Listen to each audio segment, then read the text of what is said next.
Yeah, welcome everyone. We do these little expert sessions slash webinars from time to time. If it's your first time, welcome. If it's the second, third, fourth, fifth time, welcome as well. As you can probably see, my name is Tim. I'm the operations manager and go-to-market manager for Rentman in North America. Been based here in Toronto for a good 10 years now. Originally, I'm from Germany. I'm going to be your host today. And yeah, why am I in this conversation? Yeah, I've spent a lot of time over the last 6 months on the road, going to different shows, going to different networking events, speaking to clients and non-clients, and yeah, I think at all of those shows like NAB, Jumpstart, Infocomm, um, I heard a lot of interesting things, and I think today we're going to take the opportunity to actually sit down and compare notes, or I get to compare notes with somebody who is actually in the same room as a lot of the people that are our users. And she also does a lot of work on the ground. And yeah, joining me is Heidi Brumbach. She's the founder of Technisch Creative, and she's also the new host of Jumpstart. We'll talk a little bit about Jumpstart in a moment. Yeah, Heidi, for anyone who hasn't had the pleasure of meeting you yet, tell us maybe a little bit more about yourself and what you do.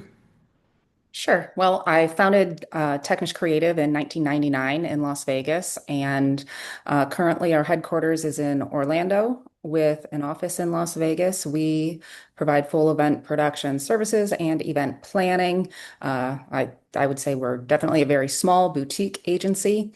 And we recently stepped in to take the lead and carry the torch on Jumpstart workshops, which, if you're not familiar with that, was founded by Tom Stimson when he identified the need to help audiovisual small business owners grow and scale and improve their processes.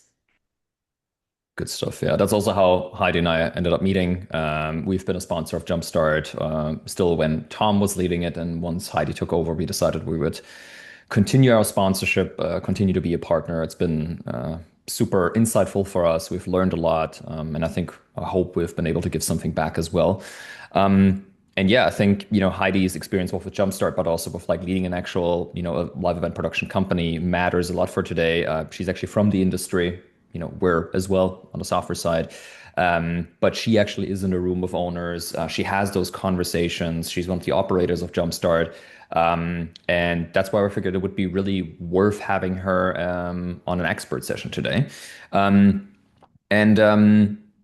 yeah, when it comes to how this thing is going to go today, I would really, encourage all of you guys to be active in the chat. I run this like a video game live stream. That's how I usually compare it to. So keep on interacting with us. If you hear something that resonates, if you feel like you're seeing similar trends, if you disagree with something, then just use the chat feature, post it in there. I'll keep an eye on it. Heidi's going to keep an eye on it. The guys behind the seats are keeping an eye on it as well. So you can ask questions. Feel free to go for that. So what are we going to talk about? Yeah, we're 6 months into 2026. And I think across a lot of the events that I went to, across a lot of the conversations that I've had with our users, there's quite some themes that we've kept on hearing over and over again. And I think this kind of culminated when we were at Jumpstart, where everything was like very clearly defined. I think overall, the industry itself seems to be continuously in a bit of a shift, but right now it seems to be a lot of a generational shift. The buyer seems to have changed, seems to be different. The workforce seems to have changed quite a bit, and the tools have changed quite a bit. Mostly referring to AI here, and a lot of the companies that might be thriving right now are not the ones that have stuck to what worked. Let's take the pandemic as like a bit of a line here that worked before. They're actually the ones that have started changing quite a bit. And yeah, today Heidi and I are just going to compare notes. Is what I'm saying making sense? Are we aligned on that? Is she saying different things? Um, so yeah. So Heidi, maybe before we get in, what was the mood at Jumpstart this year? Like, I know it was the first one you hosted. I know you've participated in past ones. What was kind of the vibe overall in the room? Well, I definitely got the impression people were happy that the event is continuing, which, if you're not familiar with the event, that probably doesn't mean anything to you. But the consensus was kind of everyone appreciates and values the opportunity to meet together with like-minded people. There are other opportunities to kind of be educated in small business, but not necessarily catered to our industry.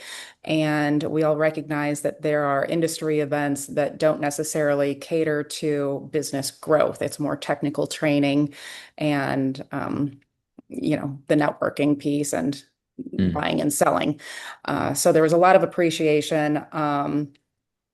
People were very eager and excited hearing about the AI, not just the concept of AI, but practical mm, applications in operations. So I think everyone really valued that the real hands-on opportunity to put it to use. hmm. Um, And then, of course, there was a general consensus that everyone feels very busy, but they're all still looking for growth, which kind of seems like a contradiction. Yeah. Um, but I think that's how people are feeling. Okay, good stuff. Finger on the pulse. Here, guys, if that's in somewhat relatable, maybe also the AI topic, maybe let us know what you guys have been doing with this already. Just post it in the chat, and then I think as this conversation goes along, we can pick up some of the questions as well.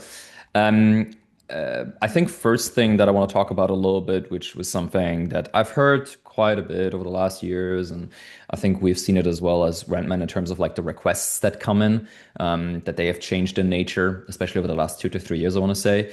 Um, I want to start a little bit with the buyer of a typical live event production, pro AV company, and because I think maybe people haven't really accepted the reality yet that quite some things have shifted. Um, and I think the way that Tom Stimson, shout outs to him, who still, is a regular contributor to Jumpstart now after passing the torch to you. Um, During the pandemic, an entire generation of experienced like event planners, buyers actually left, similar to what we saw in the live event production industry, maybe on the freelancer side. And that the people that are making the decisions now just expect different things. They might be less technically sophisticated. They maybe don't get the hardware as much as the people before that maybe were a little bit more technical. They maybe even have shorter timelines, are probably more visual if they have the attention spans of, you know, 5 to 10 seconds. Um, and I think Heidi, you're actually running production gigs, but on the other side, you go to events, you host events. Um, is that kind of change in who the buyers are landing with people? How they're experiencing that? Yeah, I think that a lot of the buyers, it's a younger demographic now. There's a new generation of Mm, buyers in the planner position now. So there are kind of two different types of buyers right now. There's the technical buyers, which tend to be the agencies or a technical director sort of role or a producer role from the end client.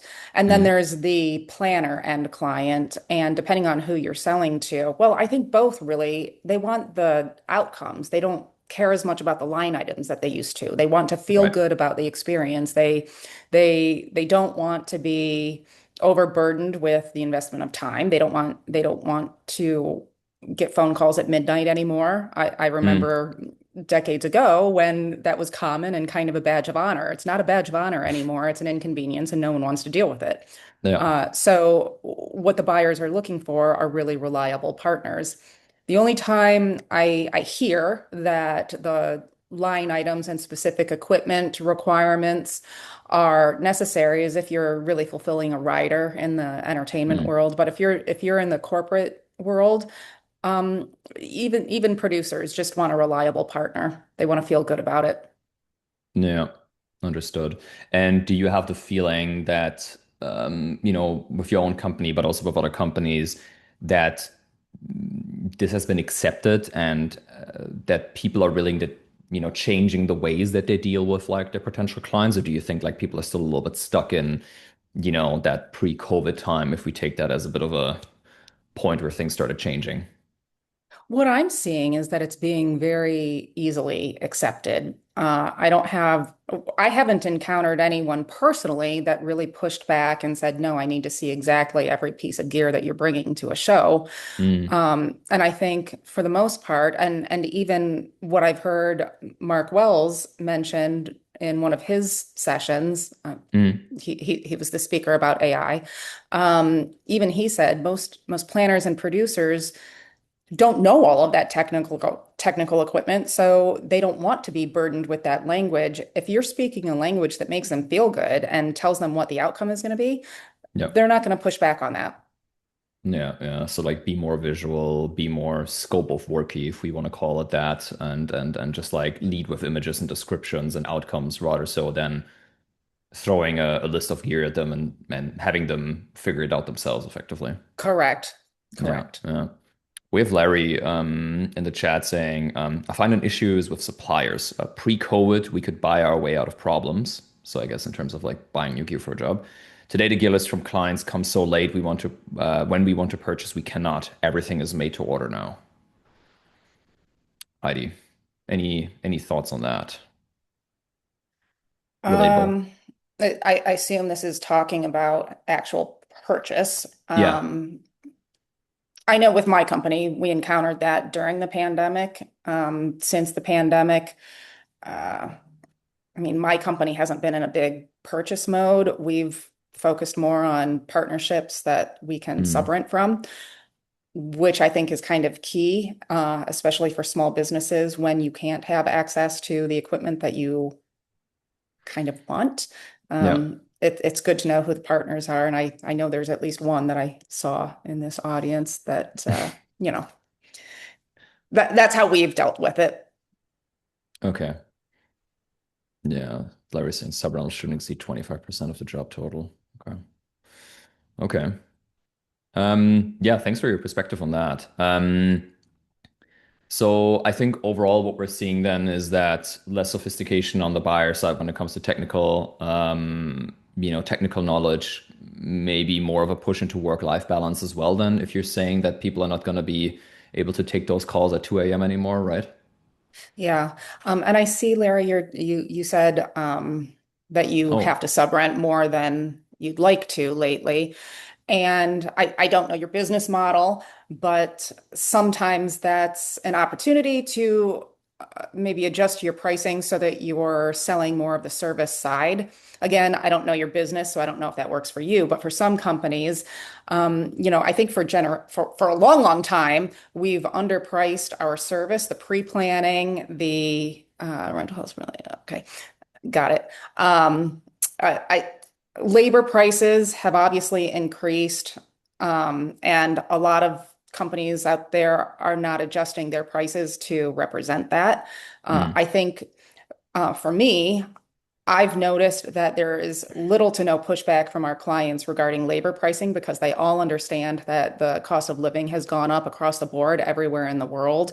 They understand that the crews that we're bringing in, they want work-life balance as well.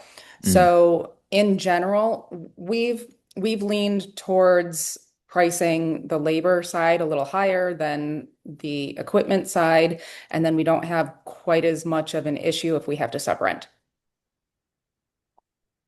Gotcha. So, but then I think that also goes back to what we just spoke about in terms of like it's about selling the experience a little bit more. It's about selling the outcomes, and then I think there's going to be fewer questions about like maybe the labor increasing in the first place as well. Not that people might be asking too many questions considering that everything has gotten more expensive, but if the service is the focus instead of the gear being the focus, then there might be fewer questions about it overall, correct? Correct. Okay, understood. Okay, guys, if this is sounding familiar, if you maybe also disagree with us, just pop it into the chat. Happy to have a conversation about it.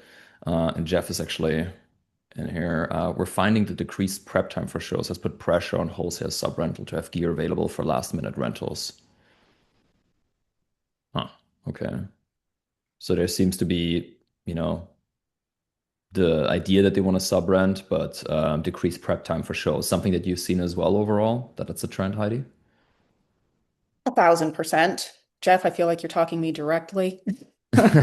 Um, Yeah, I think that shorter timelines are the norm now. But I've noticed that I've noticed that clients tend to be I see clients being generally understanding. They know that they're giving us less notice and um, they if it means substituting a piece of gear or changing a layout, changing how we get to the end result. Mm. They tend to be flexible. That being said, I don't know, Jeff, welcome to AI. Can we help with that? Yeah, I don't Okay. think the decreased lead time is going to change. I Mm. I think that's just going to stay forever. So we just have to find solutions Yeah. to that. Yeah. Gotcha. Talking about solutions, so it will take failure of a show before it changes. Yeah. Fair.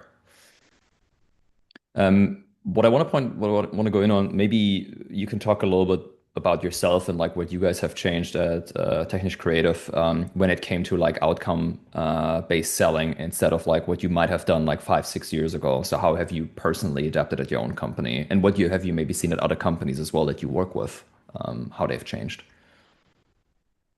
Well, I mean, we've changed just in the way that I said we're focused more on the overall big picture. Mm, We have some newer clients where we don't even discuss gear at all. We discuss, there are 5 speakers, so we know that they need 5 microphones.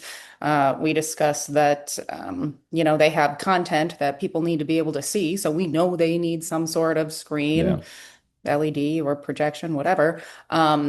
So we've we've I actually just had a conversation with Tom about this yesterday Mm, and discussed like, do they need to see line items at all? Or do we say, heard what you said, we know what you're asking for, we understand what you need, we will yeah. provide sound, lights, and video to accommodate the audience seeing, hearing, and Yeah. we and a lot of other companies are putting out more of a narrative. Um, uh, we're going to support you with your needs and have confidence that we're going to bring the equipment to accommodate your Mm, goals.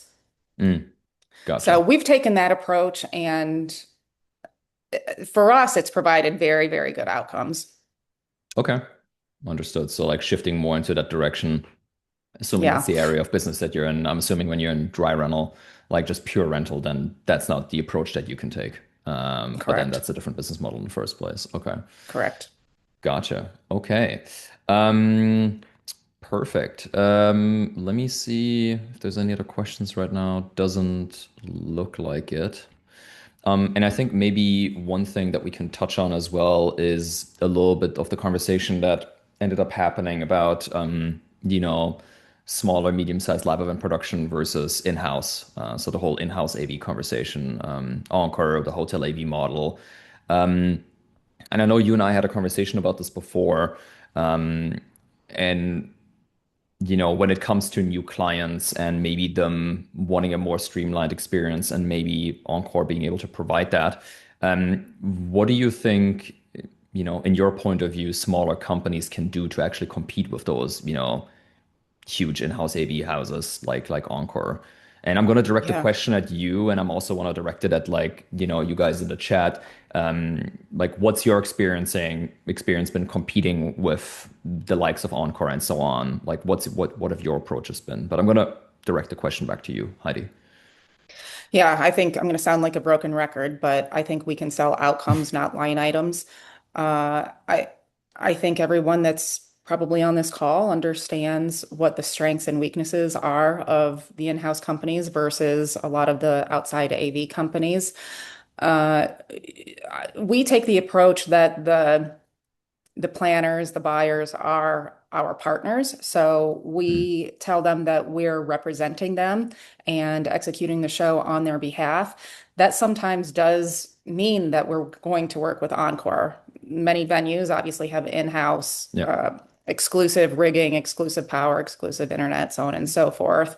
So we make it clear that our intention is to work with them and make it seamless.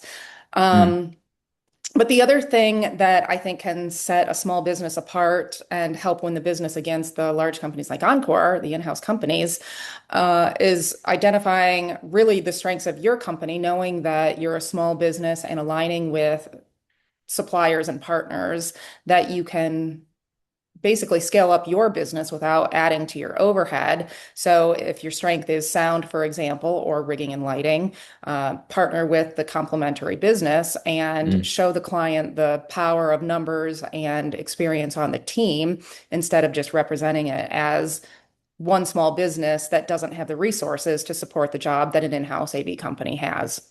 yeah. Yeah. So partnerships then is seems to be an essential thing to like, offer like a full service like experience that can match whatever else might be provided by Encore and the likes of them. Correct. Gotcha. Okay. And I think Larry is replying as well. We tend to rent to Encore for their jobs instead of trying to compete with their in-house contracts. They tend to overextend their reach and always need help. Um, does that seem familiar, Heidi? I can actually say that doesn't just apply to rental. While I haven't ever worked as a supplier to Encore myself, I have Mm, met with Encore and spoken with them about it, and they do hire services as well. So as much as they're okay. scaling, especially with their acquisition of the creative agency, they do need creative partners in addition to sub rentals. So, there are a lot of companies that could take on that, take that strategic approach for their own business. I think Mm, I think identifying who your perfect end client is the step you need to take before you determine if you're going to market it that way. It sounds like there are many in the audience that it's the perfect model for yeah. them to work as a supplier to an in-house company. Okay, understood. Guys, if that's sounding true to you, let us know. If you have any sort of ideas or questions for Heidi when it comes to that, any sort of best practices that she might be employing already, let us know. I think for now we've talked a little bit about the buyer, and we got some key takeaways. I want to get back to that at the end, where we're doing a little bit of a executive summary, I want to say. And yeah, let's talk about maybe about the other side of the business, about who's doing the work. So let's talk a little bit about like the people in your team. And I think, one of the reasons why I decided to like, or like why we decided to talk a little bit about this as well is also like somebody who was speaking at Jumpstart, Chana Rodriguez, shout out to her. Um, and I think she presented some data there that also surprised quite a few people in the room, including myself.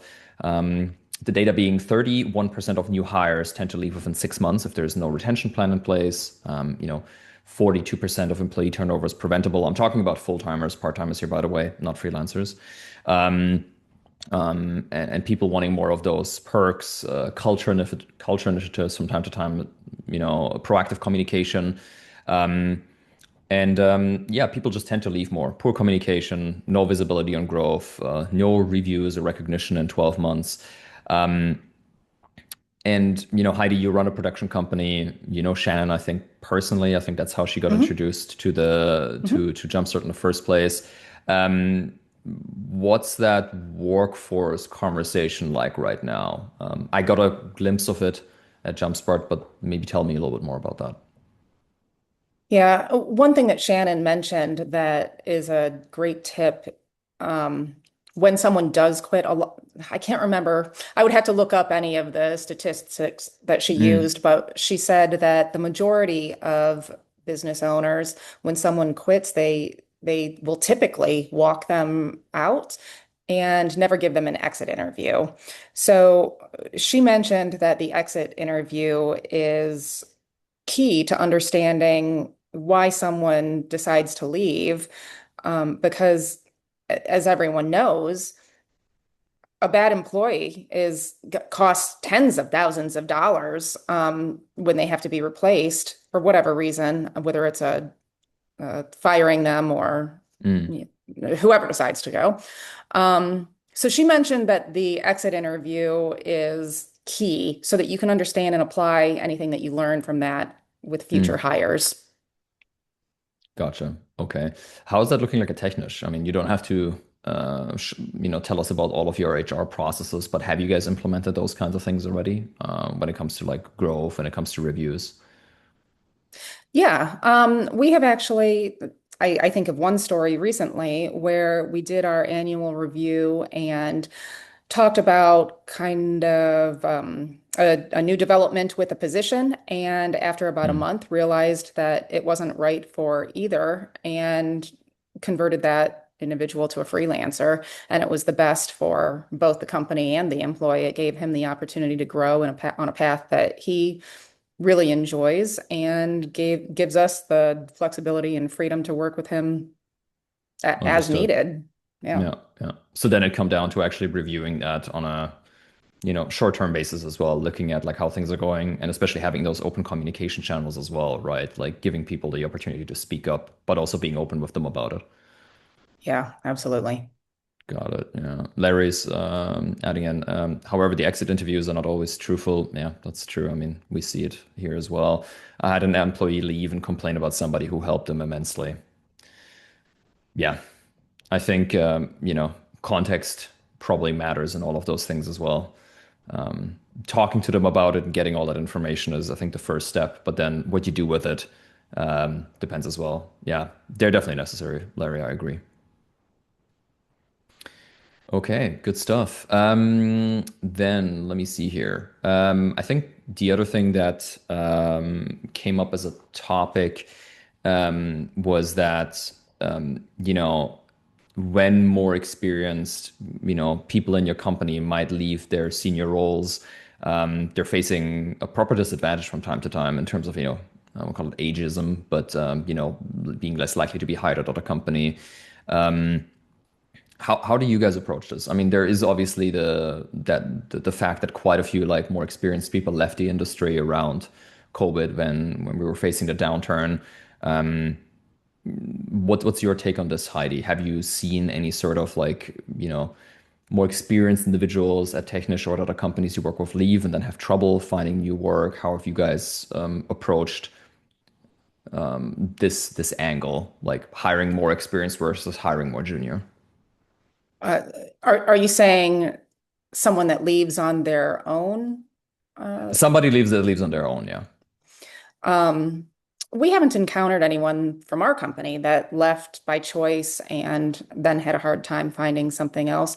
Most Mm, have converted to freelancers, and it's okay. actually, again, it's been a benefit to us because we maintained the relationship, a good relationship, and freelancers have become kind of our permalancers, where we get first right Yeah. of refusal, but it's good because they're out there building skills that we couldn't necessarily help them build because they're looking at things from a different perspective. And Mm, while I don't mean to say they're stealing trade secrets or anything from other companies, they are practicing, honing their skills and learning some other tricks of the trade.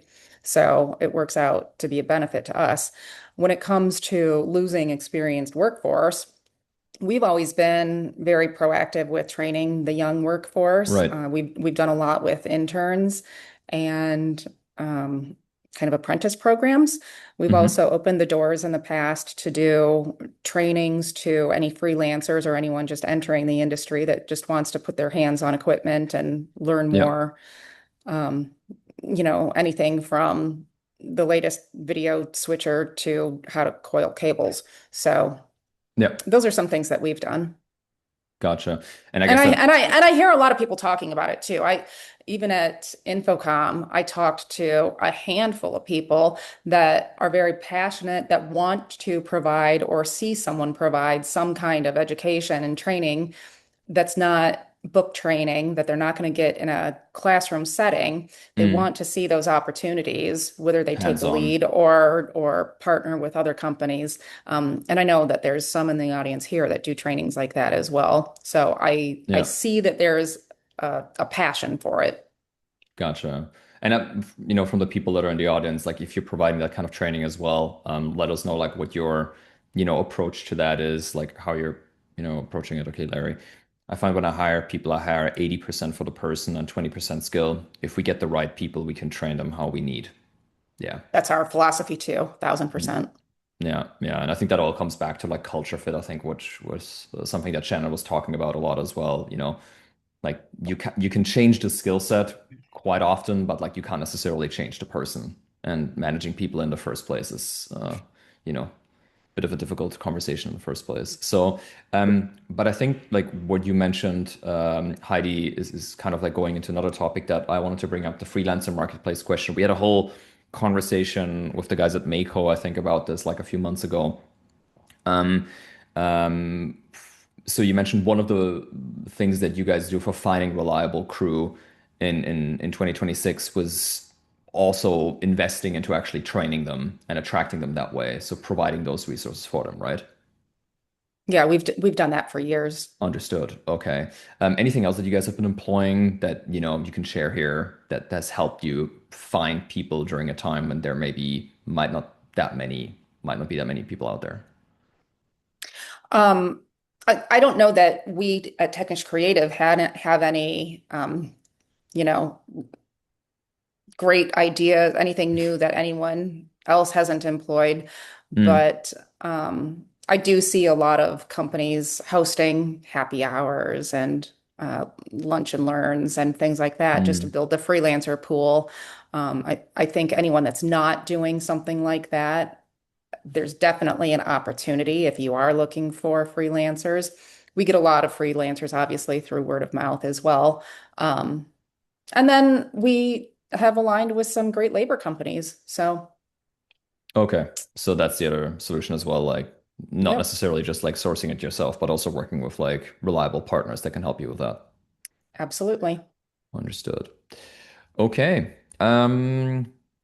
Yeah, I think some points on the workforce side, both freelancers and then also, full-timers, keeping them happy, having those conversations, being proactive when it comes to communication. If you guys have anything else that you want to add here, just post it in the chat. Things that have been working for you, hiring for culture, working with labor companies on the freelancer side, let us know. I think talked a little bit about buyers, talked a little bit about workforce. I want to make sure that we don't go for too long today. So I think I already want to jump to our third topic today.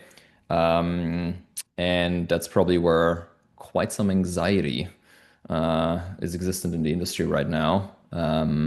I mean, we're on the software side, we see it quite a bit as well with the transition to AI. But I think that's also where like a lot of the gaps are between the companies that are moving fast and the companies that are maybe moving a little bit slower. So let's talk a little bit about technology as a third point. So at Jumpstart, you had Mark from MW Ideas. He did, I think, two sessions, three sessions on AI adoption. He's been working with AI tools for a while. He provided some frameworks. Um, and Heidi, what did you read during those sessions that Mark was giving when it came to people's approach and experience with AI? One really important thing that he mentioned is he has a very simple tech stack. He's not diving Mm, into every AI application that exists. So it's useful to identify your top three, five, six, whatever the number is, tools that you can use on a regular basis rather than going down a rabbit hole of learning something new every 5 minutes. A lot of people get stuck in that and it can be crippling. mm, Um, he did dive in, and obviously I can't dive into the topics that he went into, but yep. he provided a lot of information of how you can actually apply AI. And he also mentioned that well, actually, this is a philosophy that's not just his, but widely seen. And yes, there may be some jobs that are displaced as a result of AI, but AI operators will become a new position. So when you are looking at hiring your young workforce, um, AI is Mm, not going anywhere. It's wise to find new hires that have AI experience. Um, Simple things, help maybe if they have to do more of the client communication through email, using AI just to help them mm, use correct grammar and uh, business language. Um, there are a lot of things that can be implemented for efficiency, like putting together a warehouse playbook using the help of AI. Mm. Um, it doesn't, it's not to say that it's going to replace an entire workforce, but it's a tool that people need to be ready to use. Yeah. Yeah. Larry's saying even more so you can put your profit and loss Thousand into AI percent. to look for errors. Oh my gosh, yeah, absolutely. Fair Although enough. AI does make a lot of math mistakes, so Yeah, I've seen that too. I make a lot of math mistakes and it does it, but I think sometimes I still make fewer mistakes in it. So still trying to rely on myself a little bit more.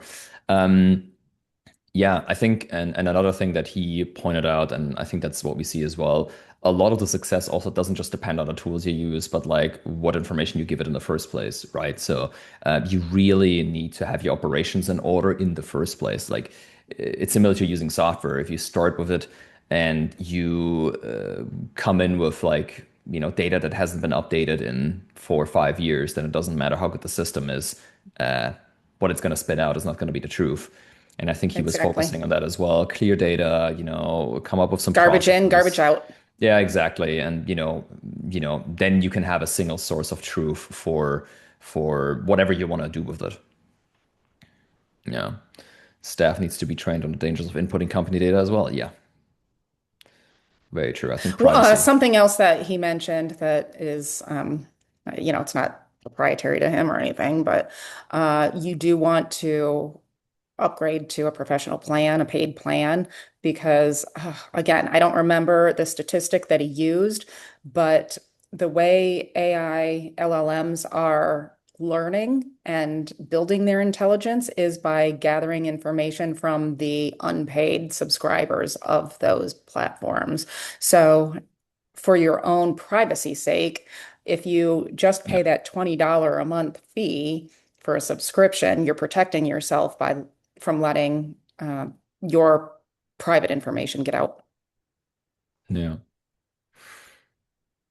And Heidi, we just met at Infocomm, and what was it last week already? Jesus, time Hmm. passes. But I'm assuming it must have been a topic there as well. I was mostly at our booth most of the time.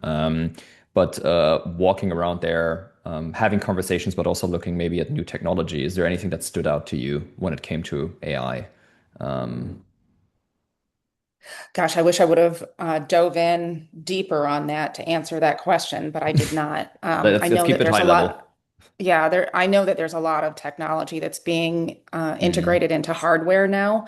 mm, I didn't take that deep dive to learn anything about it so that I can repeat back and report back.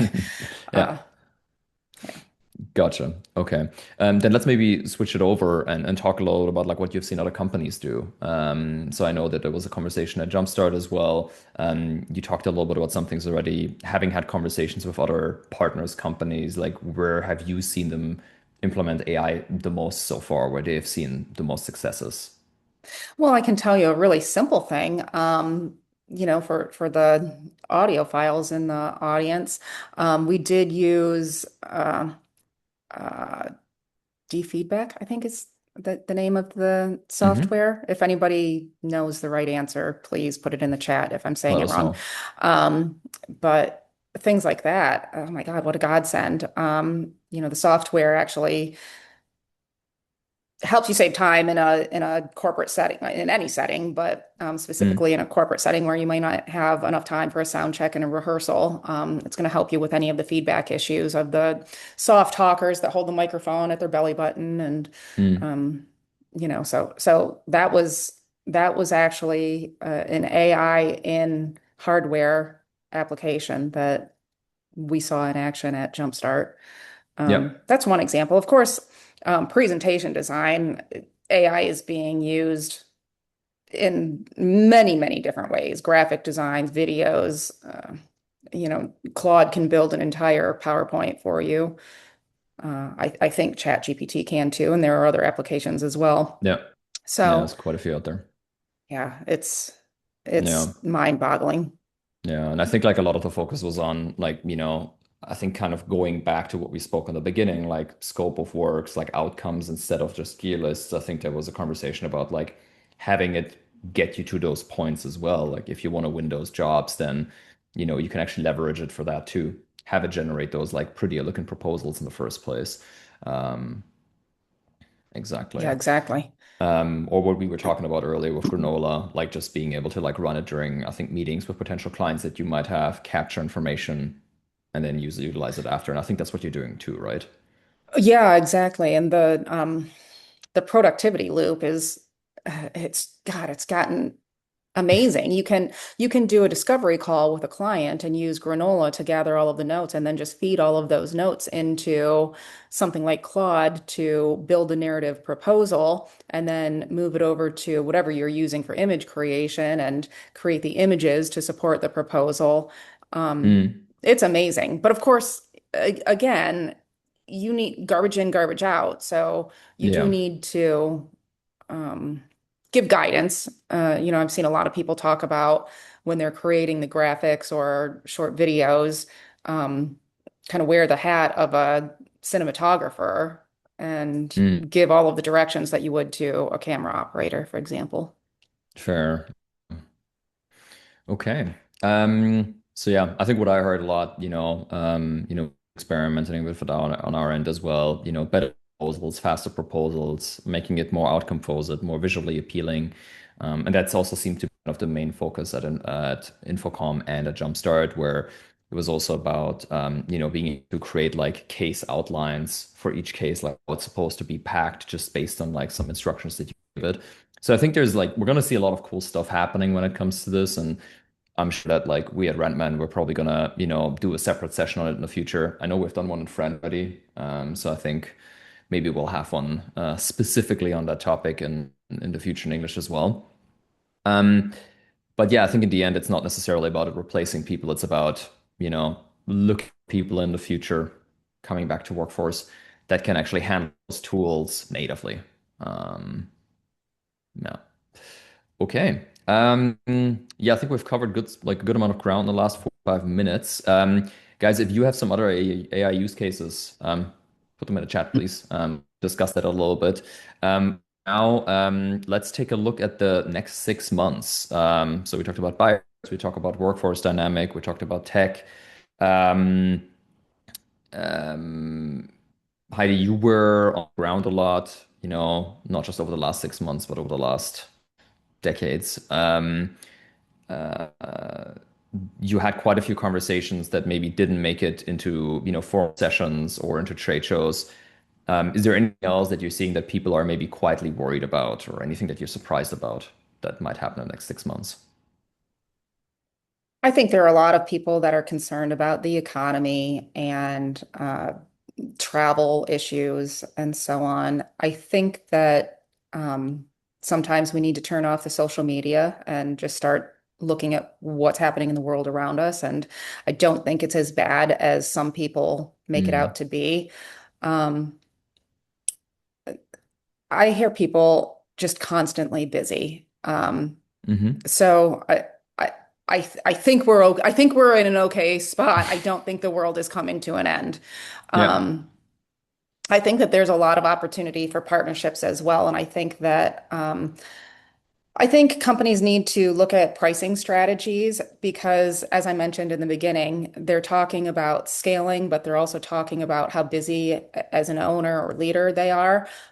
So that's contradictory information. So I think if they're looking at their pricing, they might find that the reason they're working so hard is because they're not billing for the Mm, extra the extra people that are needed for the job. They're not billing for the pre-planning.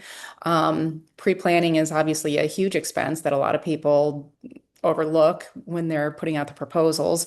yeah. So I think there's an opportunity, and I think this is why getting in an environment like Jumpstart workshops or any time when you can get together with your peers, Yeah. not necessarily price fixing, but talking about the strategies so that we can lift the industry up together instead of competing for the lowest price. Yeah, for the crumbs. Yeah, exactly. And I think that's where like these honest exchanges happening. And I think, um, yeah, I think like I think overall, like it's an environment where it's not necessarily about competition or anything. It's not about price fixing, as you're saying, especially because like the group of people that comes together is so diverse and there's so many different places I Hmm. don't think that would work anyways. I think it's just about sharing best practices and finding ways forward, so that in the end you can run a more profitable business at less stress. I think that's what it comes down to. Absolutely. Gotcha. Okay, got a last input from Larry here. He's using AI to track fraudulent credit card charges. Huh. Okay, not bad. I had that happen a few months ago. Maybe I should look into that too. Um, okay. So would you say overall the energy, optimistic, cautious, somewhere in between, anxious? Everyone that I've talked to is optimistic. I think they're all eager and ready to scale. They're positioned to scale.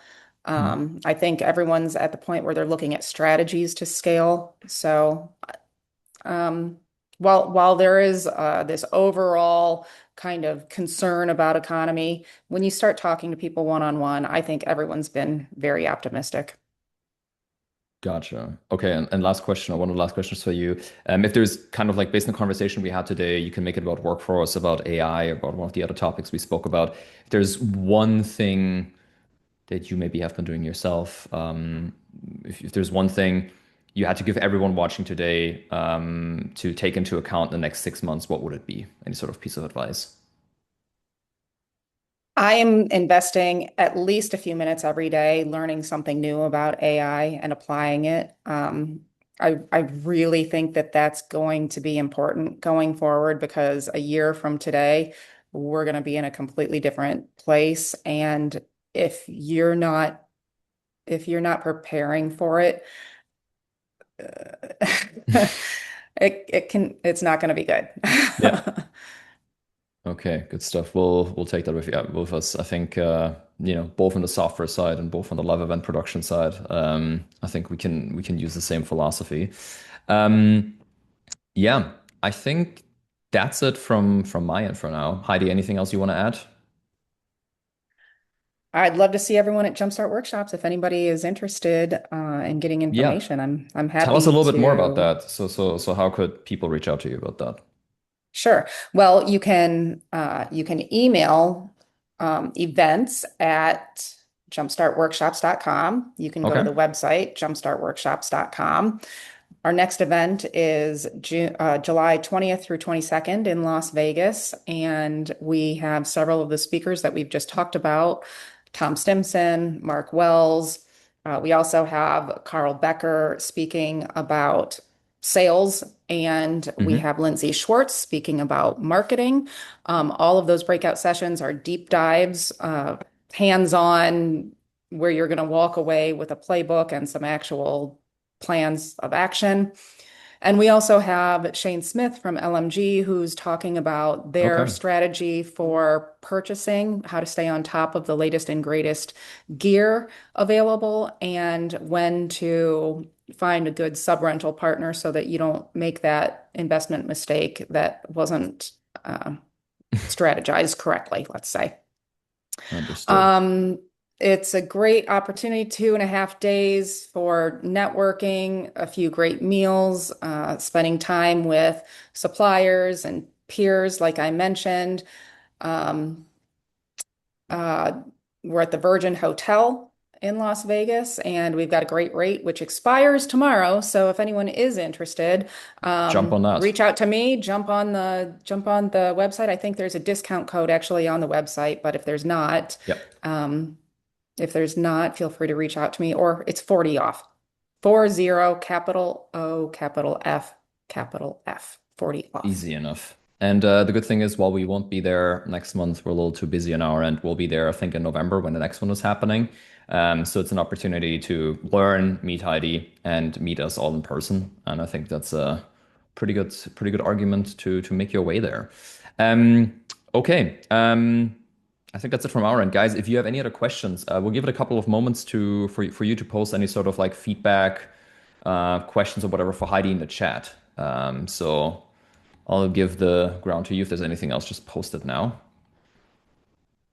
and then we can have a quick chat about that. And if not, that's okay as well. No harm done.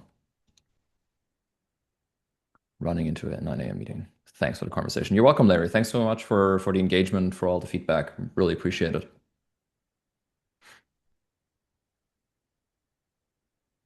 Not enough baby James in the video.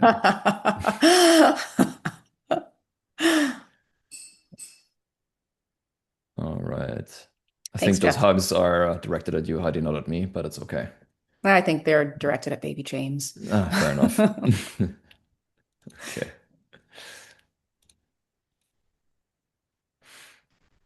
Okay. Good. I think let's close things up. If you guys are interested in just talking to Heidi directly, I think she gave you the website already. Where else can people reach you if they're interested in Technisch Creative, for example, Heidi? Yeah, it's Heidi at technischcreative.com. Technisch is spelled Technisch, Okay. creative.com. Good stuff. So yeah, and we'll be having more of those webinars in the future. So if you're interested, just sign up for our newsletter, follow us on the socials, Facebook, Instagram, LinkedIn as well, please. That's a great place to see some more information as well. But it's been great to talk to you guys today. Thank you as well, Heidi. Really appreciate your time. Thank you. Really appreciate your insights. Really appreciate being a sponsor of Jumpstart moving forward. But yeah, let's leave it with that. Thanks so much, guys. Thanks. Bye-bye. Thank you. Bye bye.